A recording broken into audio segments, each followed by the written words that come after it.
जी अस्सलाम वालेकुम। मेरा नाम डॉक्टर नायला है और मैं एक कंसल्टेंट गायनोकोलॉजिस्ट और इनफर्टिलिटी स्पेशलिस्ट हूँ। मेरी गायनी की जो स्पेशलाइजेशन है उसकी सारी ट्रेनिंग जो है वो सर गंगाराम हॉस्पिटल लाहौर से है और फिर मैंने अपनी स्पेशलाइजेशन की college of physician and surgeons Pakistan से, और मैं आजकल प्रैक्टिस कर रही हूँ जो ताई मेडिकल सेंटर खोखर चौक पे मैं अवेलेबल होती हूँ। तो आज मैं जिस फोरम से बात कर रही हूँ उस फोरम का नाम है फ्री मेड नो, और आज हम जिस टॉपिक के ऊपर बात करना चाह रहे हैं वो है मर्दाना बांझपन। तो मेरी आपसे रिक्वेस्ट है कि मेरी वीडियो को आपने एंड तक सुनना है, इसको लाइक करना है, चैनल को सब्सक्राइब करना है और इसे दूसरों के साथ शेयर भी करना है ताकि मैक्सिमम एविडेंस बेस्ड जो नॉलेज है वो दूसरों तक पहुंच सके।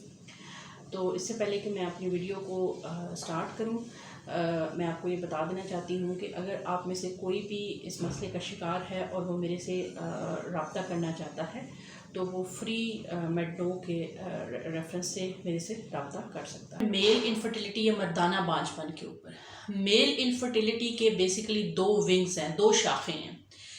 एक को हम कहते हैं एरेक्टाइल डिसफंक्शन, यानी कि जिसमें कि मर्द की जो होता है वो अपने पार्टनर के साथ जिनसी रिलेशनशिप बनाने के काबिल नहीं होता, यानी उसके अंदर एरेक्शन का प्रॉब्लम होता है।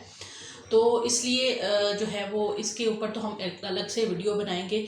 ये लोग भी अक्सर इनफर्टिलिटी सफ़र करते हैं। और इसके अलावा दूसरा विंग जो है वो है सीमन प्रॉब्लम की, यानी कि इरेक्शन हो रही है, कपल आपस में इंटरकोर्स कर रहे हैं लेकिन प्रेगनेंसी नहीं हो रही है। तो उसकी क्या वजूहात हैं कि जिनके ऊपर जो है वो हम बात करेंगे। तो सीमन के अंदर जो अगर हम मोटी मोटी वजूहात देखें तो 4-5 किस्म के प्रॉब्लम आ सकते हैं। एक वो जिसके अंदर के बिल्कुल स्पर्म ज़ीरो होता है, इसको कहते हैं एज़ोस्पर्मिया।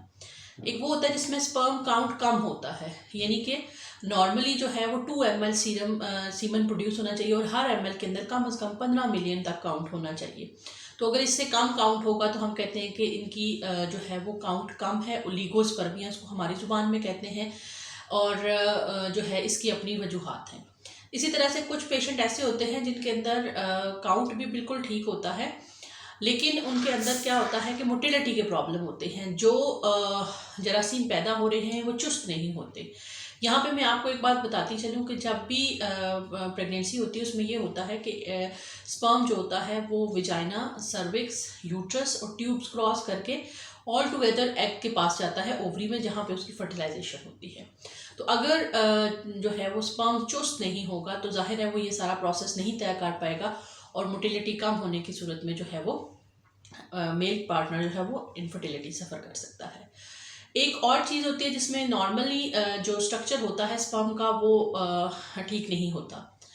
उसमें क्या होता है, नॉर्मली स्पर्म का एक हेड होता है और एक टेल होता है। बाज़ औक़ात उसकी जो ऐसे स्पर्म होते हैं जिनकी के मॉर्फोलॉजी या साख्त जो होती है वो ख़राब होती है। नॉर्मली 4% तक स्पर्म की साख्त नॉर्मल होनी चाहिए प्रेगनेंसी नेचुरली कंसीव करने के लिए। अगर 4% से कम है तो भी आप इनफर्टिलिटी सफ़र कर सकते हैं। एक और चीज़ ये होती है कि बाज़ औक़ात मेल के अंदर इन्फेक्शन होता है, एपिडिडमोऑर्काइटिस या किसी भी किस्म का इन्फेक्शन होता है जिसकी वजह से उसके स्पर्म के अंदर चूँकि पस सेल आ रहे होते हैं, तो ये इस सूरत में भी बाज़ औक़ात स्पर्म का काउंट भी और मोटिलिटी भी अफेक्ट हो सकती है। कुछ मेल्स ऐसे होते हैं जिनके अंदर स्पर्म का काउंट पूरा होता है लेकिन उनके अंदर जिंदा जो स्पर्म्स होते हैं उनकी तादाद कम होती है, तो वो भी इनफर्टिलिटी का शिकार हो सकते हैं। तो ये सारी शक्लें जो हैं उसमें क्या है कि सीमन के अंदर कुछ ना कुछ प्रॉब्लम है। तो इसकी क्या क्या वजूहात हो सकती हैं उसको आज हमने मोटा मोटा देखना है। सबसे पहली वजूहात लाइफस्टाइल में क्या चीज़ है। सबसे पहले ज़ाहिर है डाइट आती है कि आपकी डाइट के अंदर वो एलिमेंट मौजूद नहीं है जो कि स्पर्म प्रोडक्शन के लिए चाहिए होते हैं। यहाँ पे मैं क्लियर कर दूँ, जिंक, एल-कार्निटीन, एल-आर्जिनिन, इसके अलावा antioxidant, vitamin C, folic acid, ये वो ज़रूरी मिनरल्स हैं और विटामिन हैं जो कि बहुत ज़रूरी चाहिए हैं स्पर्म प्रोडक्शन के लिए। तो जो भी पेशेंट हमारे पास आता है सीमन एनालिसिस के अंदर कोई प्रॉब्लम के साथ, तो सबसे पहले हम उसकी हिस्ट्री एग्जामिनेशन के बाद उसको कुछ मिनरल्स लिखते हैं बाय सपोजिंग के, ताकि उसका डाइट का फैक्टर रूल आउट हो जाए। उसके बाद जो है वो कुछ लोग, जैसे कुछ लाइफ हैबिट्स होती हैं, कुछ लोग बहुत गर्म जगह पे जॉब कर रहे हैं, किसी रेडिएशन वाली जगह पे जॉब कर रहे हैं, लैपटॉप का जो गोद के अंदर बहुत ज़्यादा रख के यूज़ करना, जो ड्राइवर्स होते हैं बहुत लंबी देर तक के लिए उनको बैठना पड़ता है, सिटिंग पोजीशन में ड्राइव करते हैं। इसके अलावा जो लोग जो है वो पॉकेट्स में, फ्रंट पॉकेट या बैक पॉकेट में मोबाइल का यूज़ करते हैं, तो उनके अंदर भी ये प्रॉब्लम देखने में मिल सकते हैं। तो ये कुछ लाइफस्टाइल मॉडिफिकेशन है जो कि हम हिस्ट्री लेके पेशेंट की उनसे कहते हैं कि आप ये चीज़ें जो है वो क्विट कर दें। इसके अलावा अगर आप कोई ड्रग्स यूज़ करते हैं, इसमें सबसे इम्पॉर्टेंट स्मोकिंग है, अल्कोहल है। स्मोकिंग और अल्कोहल बहुत ज़्यादा बुरे असरात मुरतब करते हैं स्पर्म्स की प्रोडक्शन और उनकी मैच्योरिटी के ऊपर, तो ये एक इम्पॉर्टेंट चीज़ होती है। इसके अलावा कुछ ड्रग, जैसे फॉर एग्जांपल यूरिक एसिड की बहुत ज़्यादा मेडिसिन आप ले रहे हैं, शुगर है, कुछ ऐसी मेडिसिन हैं जो स्पर्म की क्वालिटी को और नंबर को भी ख़राब कर देती हैं।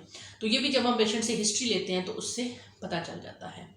शुगर के कुछ पेशेंट होते हैं, उनके अंदर होता है रिट्रोग्रेड इजैकुलेशन। रिट्रोग्रेड इजैकुलेशन में क्या होता है कि स्पर्म्स जो होते हैं इजैकुलेशन के दौरान बाहर निकलने के बजाय मसाने में चले जाते हैं। ऐसे पेशेंट का जब हम यूरिन का टेस्ट कराते हैं तो उसके अंदर, उसकी माइक्रोस्कोपी के अंदर हमें स्पर्म्स मिलते हैं अलाइव या डेड। तो ये भी एक वजह होती है स्पर्म काउंट के अंदर ख़राबी होने की। इसी तरह से एक, अगर बचपन में आपकी कोई हर्निया की सर्जरी हुई है या आपको कोई बचपन में अपने नीचे वाले हिस्से में चोट लगी है या आपको कनपेड़े हुए हों, तो ये भी 3 ऐसी वजूहात हैं जो कि स्पर्म की प्रोडक्शन को मुतासर कर सकती हैं। दौरान सर्जरी वैस डेफरेंस एक डक्ट होती है, अगर उसके अंदर कोई जो है वो इंजरी हो जाती है तो वो स्पर्म की ट्रांसपोर्ट मुकम्मल या पार्शियल तौर पे ब्लॉक कर देती है, जो कि एक वजह बनती है स्पर्म्स काउंट के ख़राब होने की।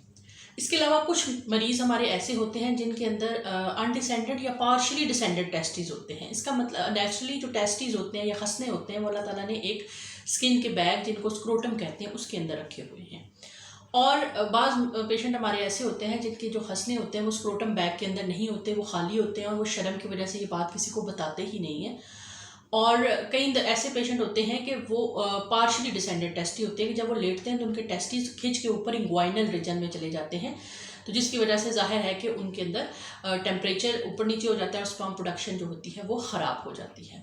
स्पर्म्स को पैदा होने के लिए एक ख़ास टेम्परेचर चाहिए है, जिसके ऊपर इसीलिए अल्लाह ताला ने इनको जिस्म से बाहर रखा है। सर्दियों में जबकि बहुत ज़्यादा सर्दी होती है तो टेम्परेचर टेस्टिस का लो होता है, तो स्क्रोटम बैग सुकड़ कर बिल्कुल जिस्म के साथ लग जाता है ताकि वो जिस्म की हीट से फ़ायदा उठा के अपना टेम्परेचर मेंटेन कर सके। और जब गर्मियों में बहुत ज़्यादा गर्मी होती है तो स्क्रोटल बैग जो है वो जिस्म से दूर चला जाता है, डायलेट हो जाता है, ताकि टेस्टिस को जिस्म के टेम्परेचर से दूर रखा जाए और उनका जो ख़ास टेम्परेचर है वो मुतासर ना हो। इसी तरह से कुछ हमारे पेशेंट्स होते हैं जिनके अंदर हार्मोन्स के प्रॉब्लम ये होते हैं। 3 लेवल पे प्रॉब्लम हो सकता है। गोनेडोट्रोफिन रिलीजिंग हार्मोन के लेवल पे प्रॉब्लम हो सकता है, जिसको हाइपोथैलेमस कहते हैं। पिट्यूटरी के लेवल पे प्रॉब्लम हो सकता है क्योंकि वहाँ से भी 2 हार्मोन निकलते हैं, FSH और LH, जो कि आगे टेस्टिस के अंदर एक हार्मोन पैदा होता है टेस्टोस्टेरोन, उसकी प्रोडक्शन को कंट्रोल करते हैं। तो इन तीनों हार्मोन्स के टेस्ट करवाए जा सकते हैं। अगर इसके अंदर कोई प्रॉब्लम हो तो जाहिर है वो भी फिर उसकी जो स्पर्म्स की प्रोडक्शन होती है उसको ख़राब कर देता है। इसी तरह से एक और कंडीशन होती है जिसको हम कहते हैं वेरिकोसील। वेरिकोसील में क्या होता है कि बहुत ज़्यादा जो है वो वेन्स या डायलेट होके टेस्टिस के ऊपर बन जाती हैं, जिसकी वजह से क्या होता है कि वहाँ पे खून का बहाव बहुत ज़्यादा हो जाता है और खून चूँकि गर्म होता है तो वो इसलिए क्या होता है कि टेस्टिस का टेम्परेचर इंक्रीज़ हो जाता है और बाज़ बात स्पर्म्स की प्रोडक्शन जो होती है वो सही तरह से नहीं हो पाती है। इसी तरह से एक और चीज़ होती है इंग्वाइनल हर्निया, वो भी बाज़ औक़ात जो है वो इस चीज़ का स्पर्म्स के अंदर प्रोडक्शन के अंदर ऊपर नीचे होने का बायस बन सकता है। आप किसी ऐसी बीमारी में मुब्तला हैं, जैसे खुदा न खास्ता आपको कोई कैंसर है या आप कैंसर की दवाइयाँ खा रहे हैं, जैसे ब्लड कैंसर के पेशेंट होते हैं, तो वो ना सिर्फ कैंसर सेल को ख़त्म करते हैं, वो स्पर्म्स को भी अफेक्ट कर सकते हैं। तो हम आपकी हिस्ट्री में, अगर आपके पहले कैंसर का कोई ट्रीटमेंट हो चुका है या आप कोई चीज़ इस तरह की ले रहे हैं, तो वो भी चीज़ें हमारी सारी हिस्ट्री के ऊपर रूल आउट हो जाती हैं। इसी तरह से जो हमारे पास पेशेंट्स होते हैं जिनका के कोई वजह मालूम नहीं होती और उनका स्पर्म काउंट ख़राब होता है, उनको हम इडियोपैथिक में कर देते हैं कि उनको हम अनएक्सप्लेन्ड कॉज, उसमें ये नहीं होता कि कोई कॉज मौजूद नहीं है, उसमें हम ये कहते हैं कि साइंस ने अभी तक जो है वो कोई ऐसी कॉज जो है वो नहीं निकली है, जिसकी वजह से कि ये उसको हम इडियोपैथिक में डाल देते हैं कि नामालूम वजह।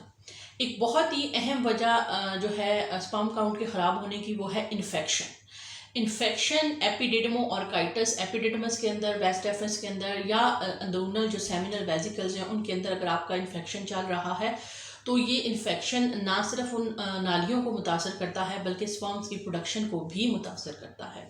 तो जिन लोगों के अंदर इन्फेक्शन हो तो हम सबसे पहले कहते हैं कि इनके इन्फेक्शन को सेटल किया जाए मेडिसिन देकर, या फिर उनका कल्चर करवा लिया जाए ताकि पता चले कि ये कौन सा इन्फेक्शन है जो कि मेडिसिन के बावजूद भी सेटल नहीं हो रहा। बाज़ औक़ात उसके इलाज के साथ ही स्पर्म काउंट बेहतर होना शुरू हो जाता है। तो ये कुछ मोटी मोटी वजूहात थी जो मैंने आपको बताई कि स्पर्म के प्रोडक्शन के कम या ज़्यादा होने की वजूहात हो सकती हैं। अगर आप इस मसले का, मेल इनफर्टिलिटी के प्रॉब्लम का शिकार हैं, तो मैं आपको इस फोरम से ये मैसेज देना चाहती हूँ कि आप काइंडली किसी हकीम, किसी कोई के पास जाने के बजाय, गलत मलत दवाइयाँ इस्तेमाल करने के बजाय किसी सर्टिफाइड डॉक्टर के पास जाएं जो कि आपकी प्रॉपर हिस्ट्री लेगा, उसके बाद आपका मुआयना करेगा और फिर स्पर्म काउंट के कम या ज़्यादा होने की, कम होने की या उनकी मोटिलिटी कम होने की या जो भी कोई वजह होगी उसकी वजह तशख़ीस करेगा।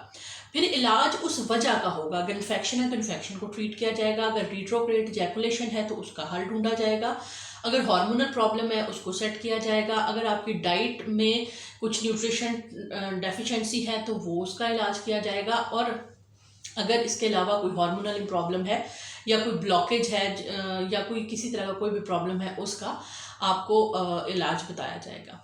जिन मेल्स का इलाज के बावजूद भी स्पर्म काउंट कम रहता है, ये बहुत कम नंबर होता है, अक्सर इनका इलाज हो जाता है, वो भी बिल्कुल मायूस ना हो, उनके लिए एक ट्रीटमेंट होता है IUI, या जिनकी मोटिलिटी बहुत कम है। उसमें जो है वो क्या होता है, उसमें हम मेल के स्पर्म को यूट्रस की ट्यूब्स के पास जाके छोड़ देते हैं ताकि अगर मोटिलिटी कम है भी तो वो थोड़ी बहुत मोटिलिटी के साथ अंडे तक पहुंच जाएं और एक दफ़ा जो है वो जाइगोट बन जाए या फर्टिलाइजेशन हो जाए। अब IUI क्या है, इसके लिए मैं एक अलहदा से डिटेल से वीडियो बनाऊंगी, लेकिन इस वीडियो में मैं आपको यही मैसेज देना चाहती हूँ कि इस प्रॉब्लम को लेकर हकीमों के पास मत जाएं। आपका काम ख़राब तो हो सकता है लेकिन बहुत कम है कि आपका चांसेस हैं कि आपका काम ठीक हो। इसकी वजह इस्टेब्लिश करें और फिर अपने डॉक्टर को वो वजह ट्रीट करने को दें। ये 21वीं सदी का दौर है, इसमें किसी चीज़ भी, बहुत कम चीज़ें ऐसी रह गई हैं कि जिनकी वजह ना मालूम की जा सके या जिनका इलाज ना किया जा सके।